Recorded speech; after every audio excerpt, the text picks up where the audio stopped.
Hello, this is the Irish Extra, and oh boy, this is my raw, uncut feelings about the Tyne-Wear derby that just happened. And oh wow, what on earth was that? I'll tell you what that was. That was complete, utter, unfiltered disgraceville. That was disgrace. How awful were Newcastle today. Travelling to Sunderland, okay? The stadium life for the first Premier League derby in nearly 10 years. And what on earth was that pathetic, useless performance? I'm sorry, but it was hideous. I foolishly thought that the Geordies, Eddie Howe's men would be up for this game, would go to the Sunderland Stadium, the Stadium of Light, travel into enemy territory, and have the cojones for the fight. No, there was none of that. It was just complete spineless dweebs turning out on that pitch to lose in a horrible fashion. Lads, I've been really, really calm and chill about this Newcastle team during their rough moments under Eddie Howe because, let's be real, this is a squad full of heroes which has given Newcastle the first trophy in yonks. But I am sorry.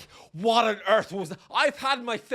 No, you cannot go to Sunderland, the first Premier League derby, Tyne-Wear derby in a decade, and turn up with absolute useless, pathetic performance. I am sorry.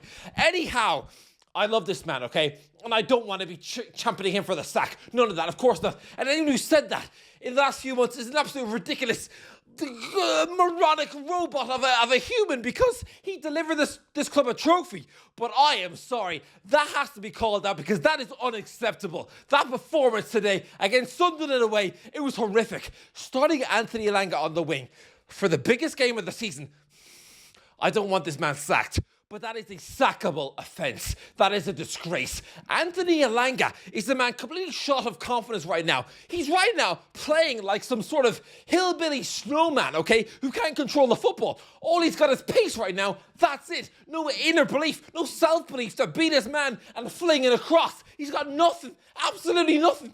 I'm not saying Elanga is completely terrible, hidden, weak mouse of a footballer usually. No, I saw him last season at Nottingham Forest and he was class. He ran from his own half pretty much to score and get the winner against Man United. He was unbelievable. But right now in the Newcastle shirt, he's not doing it. He said it's awful. He's got no confidence to try anything. So for Eddie Howe to start him on that right wing, it was a complete absolute disgrace. It was shocking. What were you thinking? Oh, but no, it goes further than that. Every Newcastle player turned up on that pitch. I get it's an intimidating atmosphere. Sure, I'm sure the stadium light was absolutely buzzing and bouncing for this match. But no, you've got to go out there with a bit of fight. Turn up to this stadium like a warrior. You're wearing the black and white stripes. Every single Geordie wishes they were on that pitch, wishes they were flying into tackles, wishing they were representing their club in the biggest game of the season, the biggest Premier League game for 10 years. You have an honour. You're bestowed with the honour of going out there and fighting for the badge and going out there and trying to get a result against Sunderland. But none of them wanted to know. None of them. They were like frightened little pussycats. All on that pitch. Seriously, from minute 1 to minute 90, Sunderland wanted it more. They were the ones steaming at every challenge. Newcastle, they didn't want to know any of that. The passing in the middle of the park was sloppy. It was weak. I don't want to pick on Lewis Miley because he's just a kid. But wow, I knew he'd be absolutely torn apart when I saw him start in the starting 11 because it's a big, frenetic, Tyne-Wear derby. It's such a mammoth game in this region. Throwing a little boy out there into that midfield, yeah, he's a talented kid. And yeah, he nearly scored the winner in the Champions League midweek. But oh boy, that's too big a game for him. Oh, he's a kid. He's a child. Look, I know Joe Linton was out with an injury, but still, you've got to tweak something to spare this little boy, throwing him into the...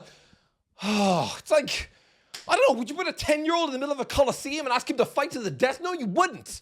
But that's what we've done. We've tried to make a little boy a gladiator today, and it goes further than I don't want to pick on it because it was Bruno was off it today. Tonali's passing was hideous. I championed this guy, saying he's a potentially world-class midfielder who should be worthy of a club like Real Madrid. But today, it's absolutely pathetic. Oh, lads, don't get me started. I said this would be a 1-0 Newcastle win with Young Weasley scoring the winner. No, instead it was a 1-0 Sunderland win with Nick Woltemade scoring the own goal. Literally, you couldn't have picked a worse Newcastle player to score that own goal today. Nick Woltemade, sure. I mean, sure, the Mackhams would have laughed it up if it was Dan Burn, but oh no. I'd imagine they get a bigger laugh at the fact that it was the Newcastle's literally club record signing who puts the ball in his own net, heading it. Oh.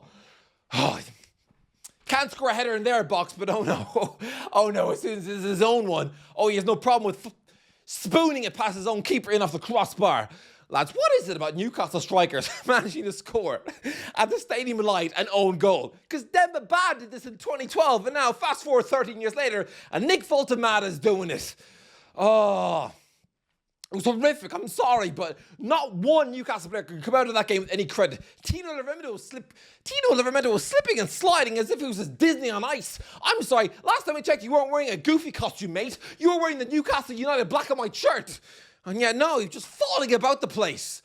Again, Woltemade had a perfect chance to play in Lewis Hall in the first half for a one-on-one, but he completely spoons his potential cross because he was nervous. They were all nervous. They were scared of the occasion. And I think that is unforgivable for a team of professionals who are playing in the Champions League for the second time in 3 years to be scared of going to Sunderland, to be intimidated. I know it was a fiery atmosphere, but oh my God, you are a professional footballer. This isn't like putting me out there. It's not like putting your cousin Martha out there or your best friend Susan. No, it's putting 11 professional footballers out there to try and win a derby match against Sunderland away. But they didn't want to know it. I'm sorry, lads, but Lads, 10 years ago, Newcastle lost 6 games in a row against Sunderland, and it was an absolute disgrace. I thought this club had moved beyond that. Lads, I'm sorry, but I thought these days were behind Newcastle. I thought it was well in the past because, 10 years ago, Newcastle were losing to Sunderland very, very regularly, but oh wow, then the takeover happens in 2021, and play the clip. This is what I said would... Just play the clip. Newcastle are never losing the derby ever again. Ever again. Yeah, I said that Sunderland would never again beat Newcastle in the derby. Oh no. Instead, what I should have said is, oh yes, despite this mega money takeover, oh yes, in the next Premier League derby between Newcastle and Sunderland, oh, Newcastle would absolutely be on the losing side against the club who'd recently been embarrassed on Netflix. It's just... Look, I've stuck up for this Newcastle team many, many times. Sure, lost games recently. Absolutely fine. Yeah, okay, we lost them, yeah. Sloppy form. Season after season after season. It's fine, though, because Eddie Howe has led his club to the Champions League twice and led to Newcastle to a cup win. That's fine. So I'll write it off and I'll put it, but I'm sorry. This is unacceptable. This is Alan Pardew behaviour, where you turn up with this meek sort of pussycat performance in the derby, the Tyne Weir derby. It's just not acceptable. It's not.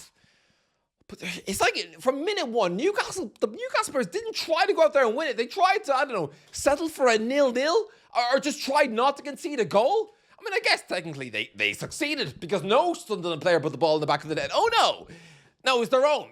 Someone who cost £70 million to put the ball in the other net. Oh no, but yeah, somehow scores an own goal. Probably the first own goal of his life, because I can't imagine Nick Woltemade has ever done that before. But oh no, he's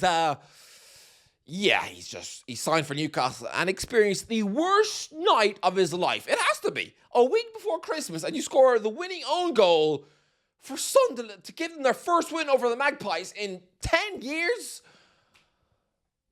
Lads, I thought these days were behind Newcastle. I thought losing to Sunderland, sure, it was an embarrassing, dark era in the club to lose 6 in a row, but to still be continuing that streak now, it's horrific. And look, I'll touch more about this tomorrow in the Premier League catch-up, but I just needed to jump on and just vent my immediate feelings, because I'm sorry, that from everyone involved it's unacceptable. That is the worst performance, considering the occasion that was in it. That is the absolute worst, most feeble effort I have ever seen in the Eddie Howe era. And it's revolting. So, look, not a very fun video, no, but I just had to come on and just vomit my feelings before my face turns green like the Grinch. And yeah, tune in tomorrow on the other channel for the Premier League catch-up. But I'm sorry, it was just not acceptable. That was an absolute disgrace.